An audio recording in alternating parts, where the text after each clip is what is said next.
What's up, guys? This is Chandler from Out of the Cave Media coming at you live for episode 66 of the Almost Daily Show. And we have a super special episode today, but let's also introduce Dave. Who are you, Dave? What's up, guys? This is the Dave Picardi. And then our additional special guest today for Hot Seat Thursdays, a new segment we're going to do where we basically talk to anybody who wants to talk to us, and we troubleshoot some problems and then have a lot of fun and entertain people. So without further ado, we've got Joe Morris from Olney CrossFit with us today. What's going on? What's up, Joe? Not much.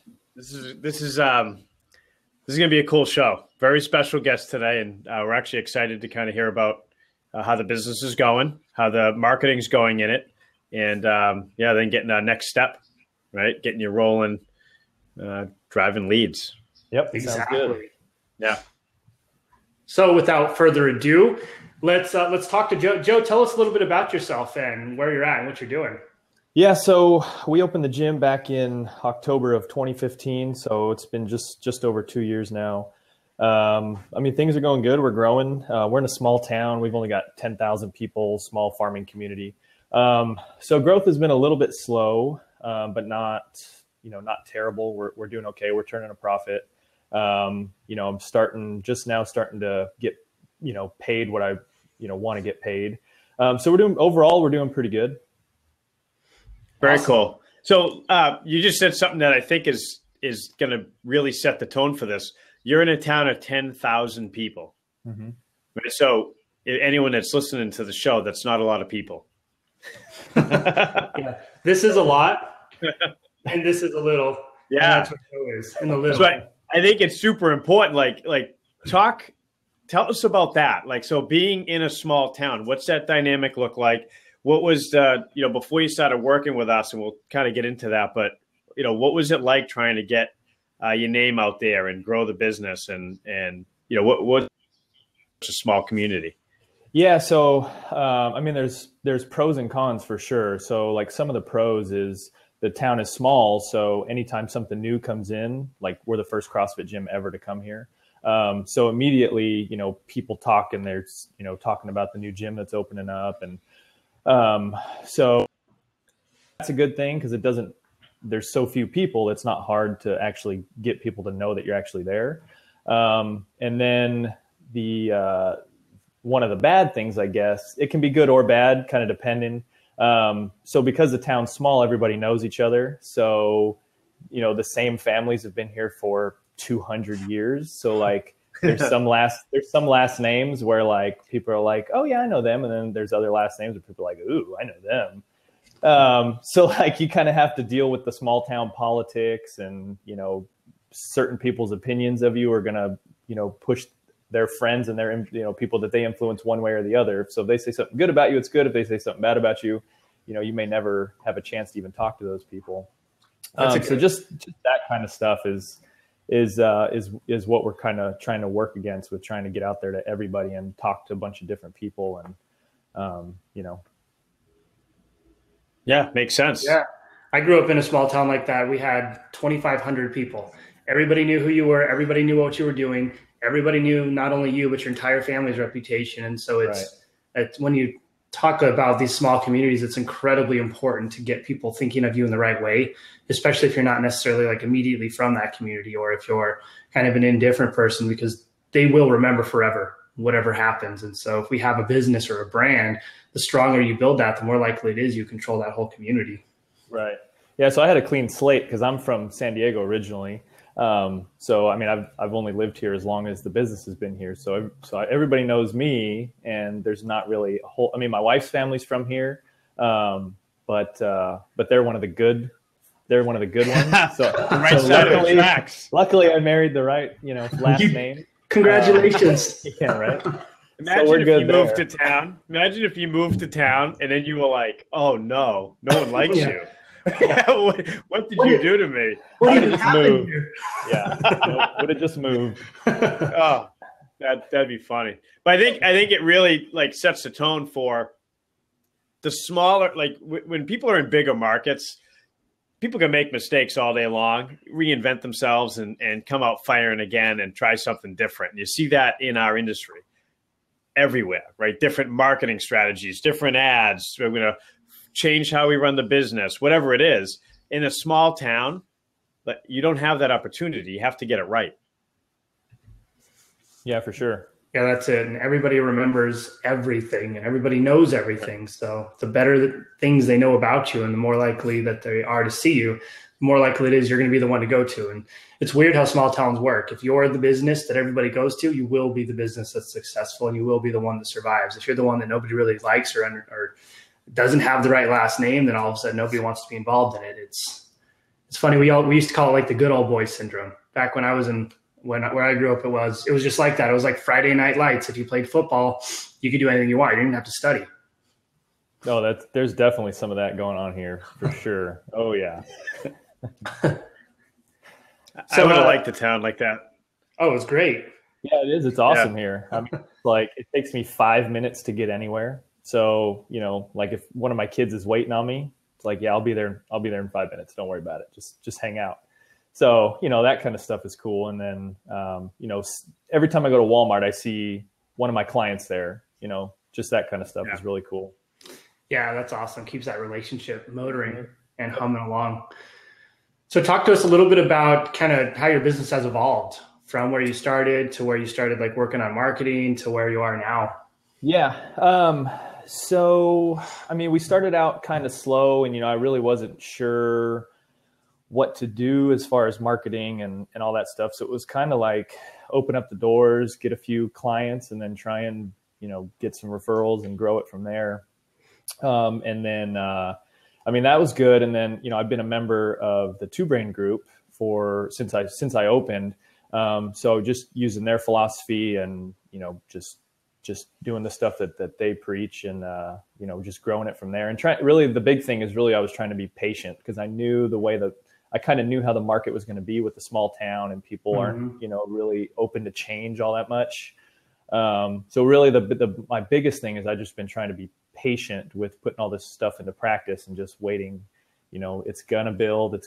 And I mean, we've been moving in the right direction since day one. So even though it may not be as fast as I would have wanted, it's still moving in the right direction. So I'm happy with what's going on. Yeah, that's key.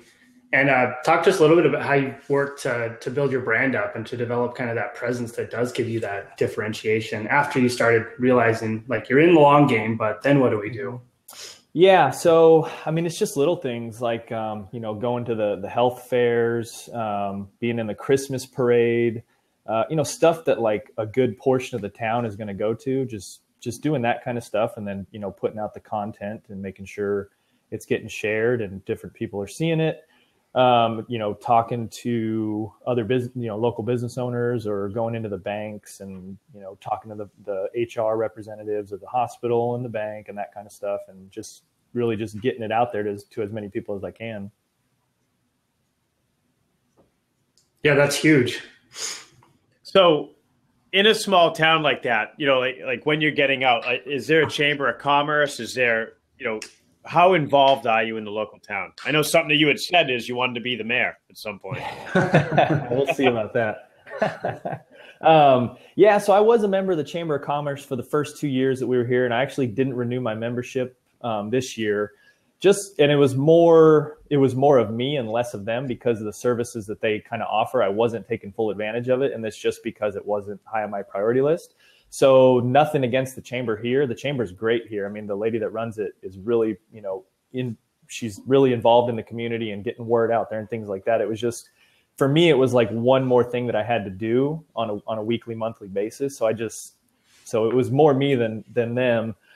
But other than that, yeah, I've given talks in front of the Rotary clubs, and then talk in front of the chamber when I was a member. So yeah, just things like that. Just as often as I can get in front of people, I try to. Yeah, very good. I like it.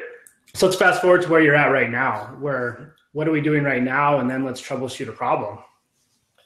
Yeah. So the biggest thing we've been working on that you guys got me up and running with was the marketing stuff, getting content out there daily and, figuring out our voice as a brand and, the different voices of, the staff members and the coaches. so that's been the biggest thing, is coming up with a plan, because that's what I didn't have before. I mean, I was doing content before I got in touch with you guys. It was just unorganized, kind of scattered, and I didn't have a real long-term plan. So that's where you guys kind of came in and helped me figure out that plan. And I mean, now it's been going on for, I think we're on week 6 right now, and it's like a well-oiled machine. I mean, the videos are uploaded days in advance.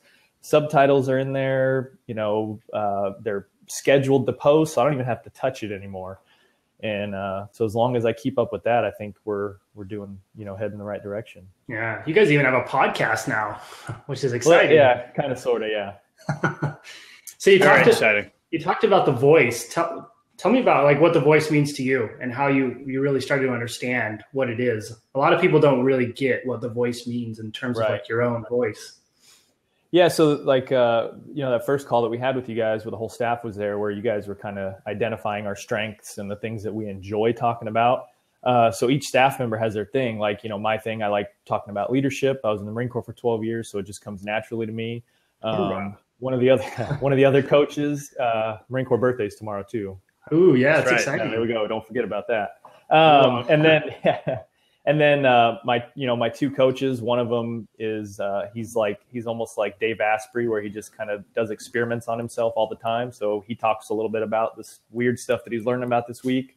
And then my happiness coordinator is just a lady that, sends out thank you letters and, tells people good job on PRs, things like that. She does a thing. It's called If I Can Do It, You Can Do It, because she's down, 50 pounds, and, she's in her early 40s, and she's got some knee issues. And so she shows people that like, hey, you can do this because I can do it. So yeah, everybody's kind of, and we're really, now that it's been going on for over a month, people are really settling into what they want to talk about, where it's not like it's hard to come up with a topic. It's actually like super easy now, because we've kind of, hit a groove, and everybody's just really involved with their specific thing. So it's easy to talk about now. That's super cool, right? Like having an actual plan, and knowing that it's not like random, like I just know I have to post, which is, I think we've all fallen into that. At one point, our gym was putting out so much content, and you'd see it and you'd go like, how is this not converting? And then now we actually, as part of the software, we have, we're able to see how all the other gyms in our area, we can see all their social profiles and see what they're doing for posting. And I know this is what the numbers are going to start to really show for you, is they're posting lots of stuff, but we get all the engagement. Right. And that's the key, and it's not just about posting. So having that plan, and especially in a small town, it's just setting you up for the win. Right. That's huge. And then people recognize you. You're not just the guy teaching people how to do keeping pull-ups in every video, or how to do a 900-pound thruster. You're showcasing like who's in your gym and the people inside and why it's not scary and all that stuff. And I think people get afraid of the guy with a nipple tank throwing a barbell against a wall, but then they see real people like your happiness coordinator, and they're like, oh, I could actually do that. That's totally me, which is what we want. And that's that voice and that brand and that identity. And we always tell people your name can be anything. What matters is your brand and your identity, and the identity behind that brand. Right. Yeah, it's funny because you talk about engagement, because so I think sometimes people are still a little intimidated to engage on the actual business page. But the happiness coordinator, her video went out yesterday, and she shared it to her personal page, and she's blowing up with comments and people talking to her about it. And I just go through and read it. And it's pretty cool to see people are actually engaging with, the different things we're putting out. Yeah, that's awesome. That's cool. Yeah. And it takes time, right? And this is where everybody, it's a struggle, right? It's I got to put content out. Well, if you put out good content, and the key is the content's about engaging and communicating with your current community, right? And then it's about sharing it with former and potential clients, and letting them, kind of come into the fold of your story and your community. So it's, over time, it gets stronger and stronger and stronger, which probably is going to bring us to, maybe the hot seat thing today, where now how do we actually get them engaged, and how do we get them into the gym? Right. Yeah, which is exciting. Yeah. And there's this concept, and I think Two Brain talks about it. It's where you basically build your gym from the inside out. You use your members to kind of leverage it. And that's what we do with a lot of this content. They see that stuff and they appreciate it and they love it and they want to share it and they want to talk about it. And then you get not only your staff, but you get raving fans that are inside your gym sharing everything to the community, and that everybody notices it in their communities. And now we build this viral platform where everybody's excited for what you're putting out. Yep. All right, so let's talk about, let's troubleshoot a problem. So tell us what we can help you with and how we can work through it. Yeah, so I mean, the engagement's great and building the audience, and I mean, I know there's a ton of value in that, because you're getting in front of more people and more people are seeing your videos. But a lot of times too, when you think about it, there's some vanity involved where you're looking at your competition, you're like, oh, I'm blowing them out of the water with engagement. But then it's like, but if you're not getting any clients, new clients, or your clients bringing in people or people just coming in on their own, how do we, I guess, bridge that gap between all this stuff that we're putting out to our audience? How do we, turn that into, new clients? Yeah, which is perfect. So I think what your next step is we got that audience, we got an audience set up, and we've got an audience off of people who are actually watching and paying attention to your content. So what we want to do is use that audience and leverage it to run a call to action that is basically going in conjunction with all that content. So that way you have people who are paying attention to your stuff and who really care about your stuff actually watching it. And so we generally create an audience that's like a lookalike audience. And some people think lookalike is this magical thing that'll automatically convert. But a lookalike is just an audience that looks like what your list is, or people who are following your page. And so we take that, we engage them with all of our content, and then we pull out people who are watching like 25, 50, 75% of the video, and we run those call to actions. Then we refresh the audience every month so we can consistently get all those new people who are flowing through. And I think that's the first step in terms of like social to get that excited. Yeah, the big thing is if you're not actually taking that audience that you're nurturing and you didn't nurture them, then it's cold leads. And we see that with a lot of the Facebook ad stuff that's going is, a call to action is not just a Facebook ad, which, 1,000 people see and 20 people click on and 5 people actually register for. Like that's not, you want to make sure you take the 1,000 people that are seeing it and nurture them, right? Which is what you're doing. Then when you do a call to action, it should be around like maybe time of the year, kind of what's going on in your gym, built around the segments that you're putting out. Like if you're actually breaking down weight loss and something, a call to action could be a quick video saying, hey, I'm sure you've been watching these videos. If you need help with weight loss, this is what we can do for you. Just, comment below or private message me or click on the link to come in. But you just, or go engage with them in their social and talk to them. If they've liked your stuff, they've shared it, they've commented on it, talk to them, right? It's just like they walked in the door, so go in there, get a conversation going, and then offer help, right? If you want help, I'm here. Call to action. Yeah. And what's cool about retargeting people who watch your videos and who pay attention to your content is they're already familiar with it. So now it's not a cold audience like a challenge would bring you. It's a warm audience who already cares about what you're doing. And then you can get real crafty with it. You can say like, have your happiness coordinator be like, hey, you've been watching all my stuff. You've been following my story. If I can do this, you can too. Click the button below and let's get started today. And they're much more likely to convert because we have familiarity with that already. It's not trying to catch their attention like the terrible marketers do where they open it up and they're jumping on the screen and trying to grab your attention because you don't care about them. This is actually, they already know you. They care about you. They've been watching your stuff, and they're more likely to actually click the link and follow to where they need to opt in to go to your no sweat intro and all that good stuff. Mm-hmm. Yeah. And I guess one thing too that I noticed I just thought about was adding captions to the videos, especially on Facebook. Just looking at the analytics that you guys went over with me the other day, it's like the videos, they're watching it way longer because of the subtitles. So, and I mean, I've heard people say that for, it's been a big thing for like a year now. They've been talking, a lot of the big marketers and stuff. But I mean, I just started doing it and it's like, people are actually sitting there watching the videos on silent, but they're reading them. So that's right. Well, it's huge because you only get like 3%, open rate if it's not subtitled. Right? So as soon as those subtitles are there, everybody's watching them. Mm-hmm. And it's definitely big. And something else to kind of touch on that is,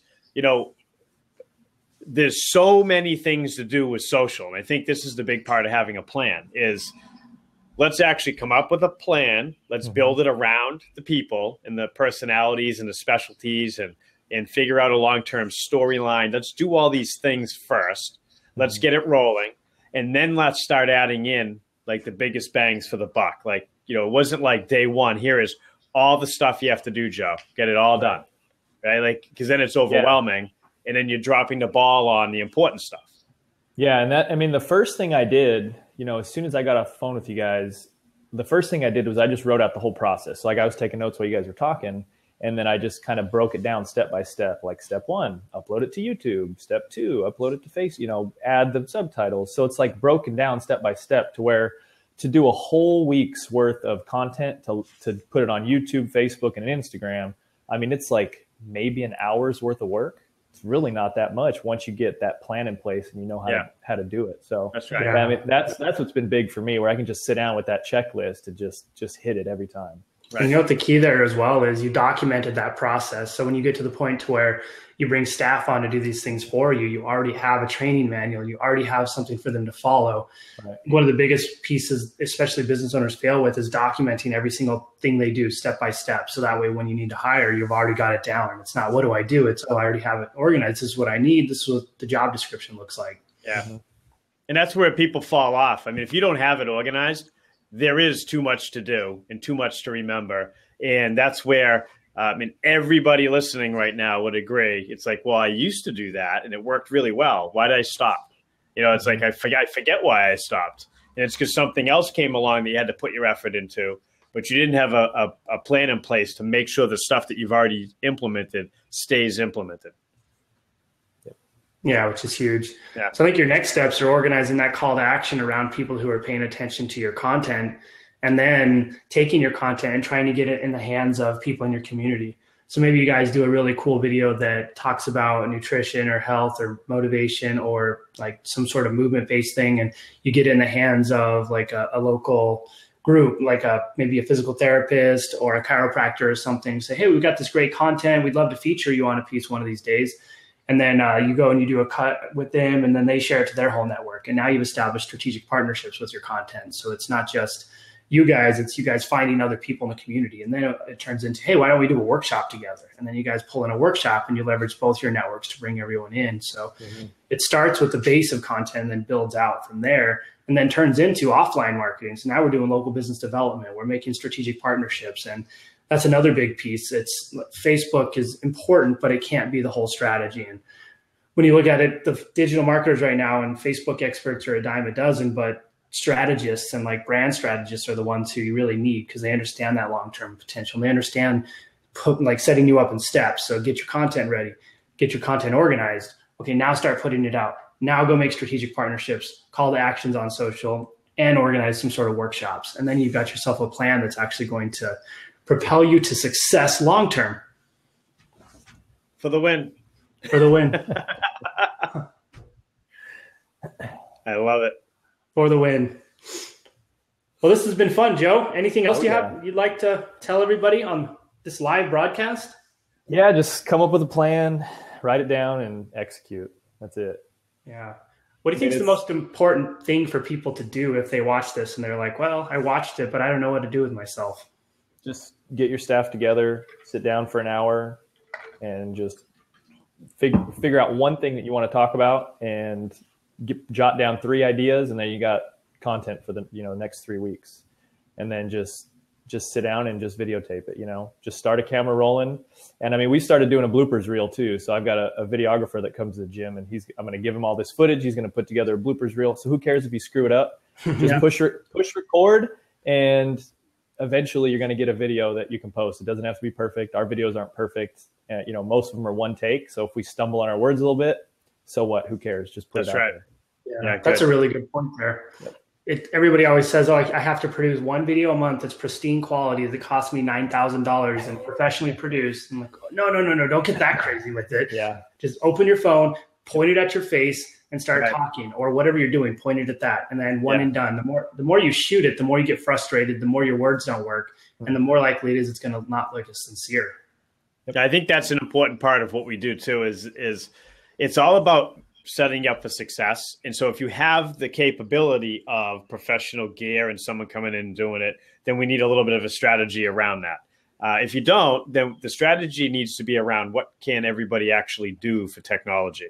And don't try to do something you're not capable of, or if it's 5 hours to cut a video and you got scripts and all this stuff, it's probably not your segment that you should be doing. Like it should be whatever you talk about. It should be something that if I just went live and pointed the camera at you and said, "Hey, Joe, talk to me about leadership," you're just going to be on, because it's your thing. And if it's not your thing, you're going to be stumbling and not sure what to do and doing 100 takes, because that's not what you should be talking about. And that's something else I think as an action item is don't try to be something you're not. Don't talk about something you're not good at. It won't come off as authentic and real, and people won't connect with you. Mm-hmm. Yeah, that's huge. I always find people say, "How do you open your phone and just talk?" I'm like, because I talk about what I know. If you ask me something like particle physics, I'm not going to talk about it. I'm going to tell you I don't know what you're talking about, because then I'm going to stumble over my own words. So stick with your strengths, leverage your strengths, and understand that's what's going to make you shine, and that's what's going to make your content really good, sincere, and humanistic. If you have I think maybe it's how old you are, but if you were a big, huge Star Trek person, you probably could talk about particle physics. Ooh, that's true. Just saying. Let's think about it. New Star Wars movie coming out next month. What do you guys feel about that? I think that's going to be pretty cool. Oh, yeah. Their marketing's been on point. Yeah, for sure. You know what's funny? I haven't seen a single thing about it. I must not be the right demographic. No, I haven't either, right? Oh. But you want to know what's so beautiful about it? We haven't seen anything. I know I haven't. You just said you haven't.